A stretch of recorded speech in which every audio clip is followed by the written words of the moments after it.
MS યુનિવર્સિટીના વિવાદિત પૂર્વ વીસી વિજય શ્રીવાસ્તવે બંગલો ખાલી કર્યો છે। વિજય શ્રીવાસ્તવ 3 મહિનાથી રાજીનામું આપ્યા છતાં બંગલો ખાલી નહોતા કરતા। સાંસદે પત્ર લખ્યો અને વિદ્યાર્થીઓએ આંદોલન કર્યું ત્યારે બંગલો ખાલી કરવામાં આવ્યો છે। વિજય શ્રીવાસ્તવ ખોટા ડોક્યુમેન્ટના આધારે વીસી બન્યા હોવાના પણ તેમના પર આરોપ લાગ્યા હતા।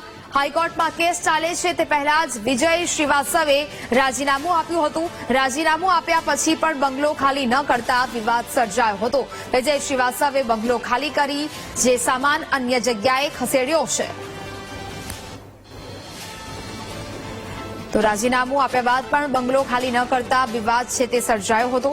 વિજય શ્રીવાસ્તવે બંગલો ખાલી કરીને સામાન અન્ય જગ્યાએ ખસેડ્યો છે।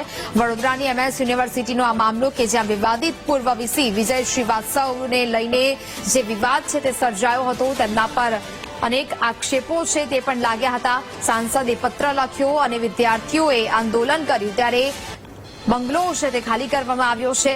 વિજય શ્રીવાસ્તવ ખોટા ડોક્યુમેન્ટને આધારે વીસી બન્યા હોવાના પણ તેમના પર આરોપ છે તે લગાવવામાં આવ્યા છે। હાઈકોર્ટમાં કેસ ચાલે તે પહેલા વિજય શ્રીવાસ્તવે રાજીનામું આપ્યું હતું। રાજીનામું આપ્યા પછી પણ બંગલો ખાલી નહોતો કરવામાં આવી રહ્યો તેને લઈને આ સમગ્ર વિવાદ છે તે સર્જાયો હતો અને તેને જ લઈને સંસદે પત્ર પણ લખ્યો હતો ને જેમાં અનેક આરોપો સાથે બંગલો ખાલી કરવાની પણ સૂચના આપવામાં આવી હતી અને ત્યારબાદ આખરે હવે વિજય શ્રીવાસ્તવે આ બંગલો ખાલી કર્યો છે।